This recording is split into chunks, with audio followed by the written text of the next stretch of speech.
Hai semuanya, balik lagi sama gue, Diera Natania. Di video kali ini, sesuai dengan janji gue minggu kemarin, gue akan bahas tentang beasiswa untuk kuliah di Jepang, S1.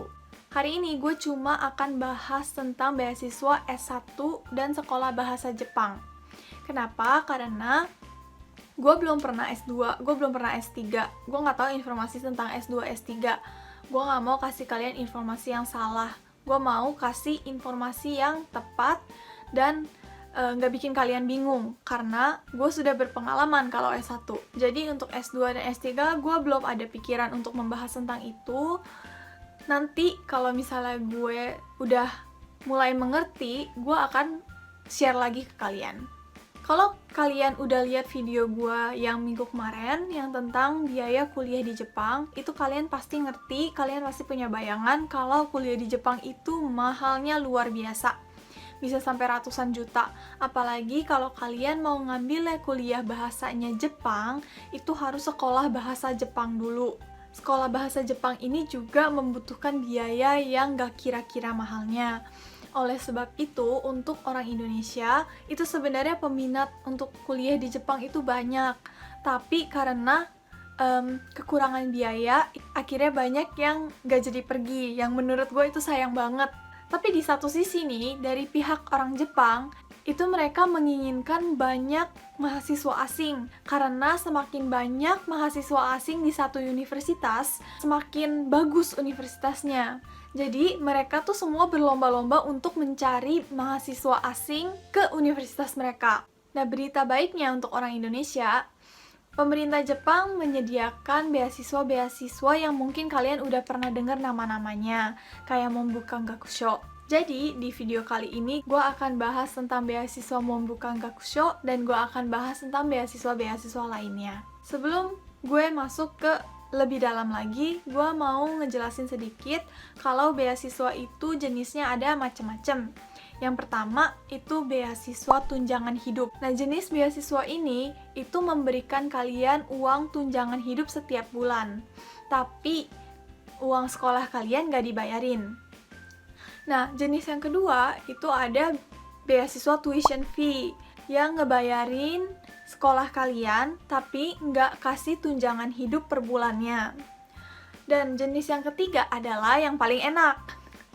Ada tunjangan hidupnya, dan dibayarin juga sekolahnya. Jadi, jangan selalu berpikir kalau beasiswa itu semuanya dibayarin. Nggak semuanya. Antara biaya hidup doang, atau kuliah doang, atau mungkin dua-duanya, itu dibagi macam-macam. Dan yang akan gue bahas hari ini, itu dibagi dua. Beasiswa yang bisa kalian apply saat kalian masih di Indonesia, dan beasiswa yang kalian bisa apply saat kalian sudah di Jepang. Pertama, gue akan bahas untuk beasiswa yang apply-nya di Indonesia dulu. Mungkin kalian udah pernah dengar yang namanya beasiswa Mombukan Gakusho. Ini adalah beasiswa dari pemerintah Jepang untuk pelajar Indonesia. Beasiswa ini adalah beasiswa yang bayarin tunjangan hidup dan biaya sekolah. Dan dia juga kasih untuk tiket pergi dan gue kurang gitu ngerti, cuma dia ada tambahan-tambahan biaya kecil-kecil lainnya. Jadi beasiswa ini sama dengan kalian gratis untuk kuliah di Jepang. Beasiswa ini emang kedengarannya menggiurkan banget, tapi karena banyak banget peminatnya, kalian harus sangat berprestasi. Untuk syarat-syaratnya, gue akan taruh linknya di bawah, kalian bisa cek sendiri nanti. Nah, beasiswa Mombukan Gakusho ini jangkanya itu kalau nggak salah 5 tahun, 1 tahun untuk sekolah bahasa dan 4 tahun untuk kuliah. Nah, kenapa ada 1 tahun sekolah bahasa? Itu karena kalian harus kuliah dalam bahasa Jepang. Seluruh pelajarannya dalam bahasa Jepang. Gue nggak tahu syarat ini udah ganti atau belum, tapi setahu gue kayak gitu. Nah, yang selanjutnya adalah beasiswa Mitsui Bussan. Mitsui Bussan ini gak terlalu beda sama Mombukan Gakusho, hampir semuanya sama. Biaya-biayanya juga tunjangan hidupnya seluruhnya dibayarin sama Mitsui Bussan.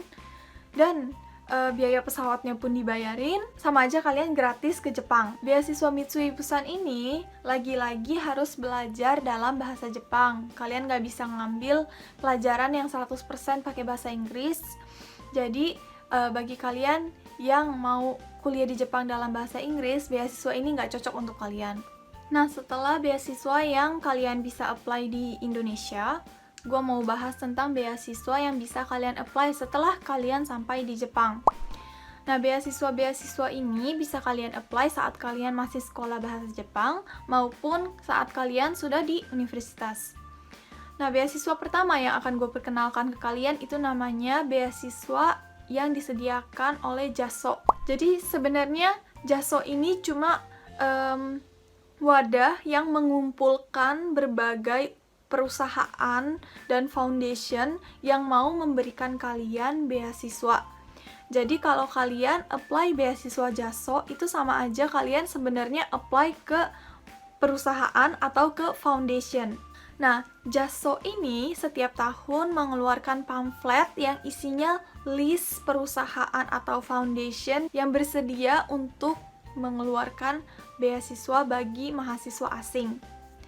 Nah, pamflet ini bisa kalian request dan akan dikirimkan secara gratis ke rumah kalian yang di Jepang. Jadi kalau kalian masih di Indonesia, kalian nggak bisa minta pamflet ini. Tapi kalian bisa download PDF-nya, nanti gue taruh linknya di bawah. Karena gue tinggal di Jepang dan gue kemarin lagi lihat-lihat dan akhirnya gue request pamfletnya. Cepet banget, kayak 3 hari udah sampai.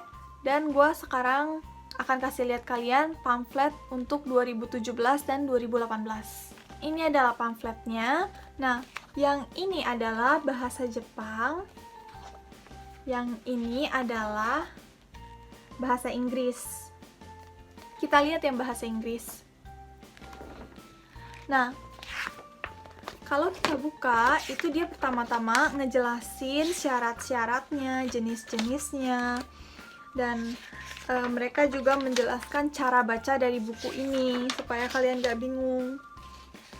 Nah, terus setelah beberapa lembar, kalian akan nemuin tabel yang dia akan terus sampai habis, semuanya akan tabel ini. Nah, tabel ini isinya adalah beasiswa yang bisa kalian apply.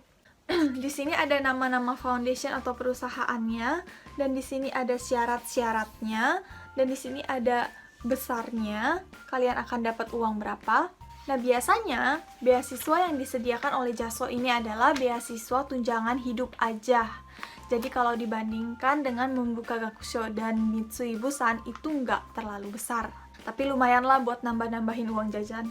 Nah, gue kasih contoh nih ya. Yang pertama adalah kayak Foreign Student Scholarship dari Hokkaido International. Nah, Hokkaido International ini memberikan beasiswa bagi mahasiswa asing yang tinggalnya di Hokkaido dan memberikan beasiswa tunjangan hidup sebesar 15.000 yen per bulan. Ini mungkin kalian dengar kayak shock gitu karena kecil banget. Yes, emang ini kecil banget, tapi lumayan lah ya. Setahu gua, kalau misalnya kalian apply beasiswa yang per bulannya gak melebihi 48.000, itu kalian bisa apply beasiswa lain lagi. Jadi kalian bisa dapat double tiap bulan. Gitu, jadi itu cara bacanya. Ini semuanya ditulis dalam bahasa Inggris karena pamflet ini gua request bahasa Inggris. Ini semuanya macam-macam dan gue yakin pasti ada yang sesuai dengan kondisi kalian sekarang syaratnya.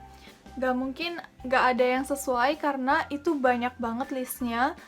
Dan syarat-syaratnya tuh biasanya cuma kayak warga Asia yang tinggal di Jepang atau warga Indonesia yang tinggal di Tokyo, kayak gitu doang, syaratnya nggak gitu susah. Nah, selanjutnya ada beasiswa yang dikeluarkan dari sekolah bahasa Jepang atau beasiswa yang dikeluarkan dari universitas. Nah, beasiswa ini biasanya cuma diperuntukkan bagi mahasiswanya aja. Kalau sekolah bahasa Jepang, itu biasanya mereka memberikan beasiswa yang cuma 1 kali kasih tapi besar. Jadi ini pengalaman gue sendiri, dulu gue di Takushoku University, itu mereka menyediakan beasiswa sebesar 150.000 dalam 1 kali kasih aja. Dan akhirnya gue apply itu, gue di interview dan gue lolos dan gue dapet 150.000, lumayan gitu. Nah, yang selanjutnya adalah beasiswa yang disediakan oleh universitas. Nah, mungkin kalau orang Indonesia ngerasa ini bukan beasiswa tapi potongan. Yes, jadi Universitas Jepang itu kalau misalnya kalian minta keringanan, kalian bisa mendapatkan potongan. Tapi besarnya itu tergantung universitas kalian masing-masing. Nah, jadi itu beasiswa yang bisa kalian apply saat di Indonesia dan saat di Jepang. Saran gua, kalau misalnya kalian mau universitasnya di Jepang, itu berusahalah ambil beasiswa saat kalian masih di Indonesia. Antara Mombuka Gakusho atau Mitsui Bussan. Karena kalau kalian udah sampai di sini dan harus struggle untuk mencari beasiswa lagi, itu beratnya setengah mati. Dan selanjutnya gue akan kasih bonus informasi untuk kalian. Ini berdasarkan pengalaman gue sendiri. Kalau misalnya kalian berminat untuk masuk universitas swasta di Jepang, itu carilah yang sudah ada sekolah bahasa Jepangnya. Jadi kayak universitas dulu gue tuh namanya Takushoku Daigaku. Takushoku Daigaku ini sebenarnya universitas swasta, tapi dia menyediakan sekolah bahasa Jepang. Nah, bagi anak-anak asing yang lulusnya dari sekolah bahasa Jepangnya dia, mereka akan mendapatkan potongan khusus, jadi lebih murah biayanya daripada mahasiswa asing yang datang dari luar tanpa melewati di sekolah bahasa Jepangnya Takushoku University. Dan selanjutnya, kalau misalnya kalian berpikir, enggak, saya nggak mau masuk swasta, saya maunya masuk negeri. Nah, itu lebih good news lagi karena negeri itu jauh lebih murah dan potongannya jauh lebih besar. Ini pengalaman gue sendiri, universitas gue itu negeri dan gue bisa apply meminta keringanan supaya uang sekolah gue itu dimurahin. Nah, semester 1, semester 2 itu gue apply dan ternyata gue dapet 100%. Jadi sama aja gue gratis kuliahnya. Tapi gak semua mahasiswa asing itu bisa dapet 100%. Kadang-kadang bisa dapetnya cuma 60%, kadang-kadang bisa dapetnya cuma 30%, dan tapi kadang-kadang bisa dapetnya 100% kalau kita lucky. Dan satu tips lagi, kalau kalian mau universitas yang murah tapi negeri, itu carilah universitas yang gak terlalu banyak mahasiswa asingnya. Karena semakin sedikit mahasiswa asingnya, itu kesempatan kalian untuk mendapatkan keringanan biaya itu semakin besar. Jadi kayak gitu aja untuk hari ini. Semoga bisa membantu kalian, semoga kalian sekarang udah lebih mengenal jenis-jenis beasiswa di Jepang. Kalau misalnya kalian punya request atau komen atau pertanyaan, langsung aja komen di bawah, nanti gue pasti akan balas. Dan thank you so much for watching. See you next week. Bye.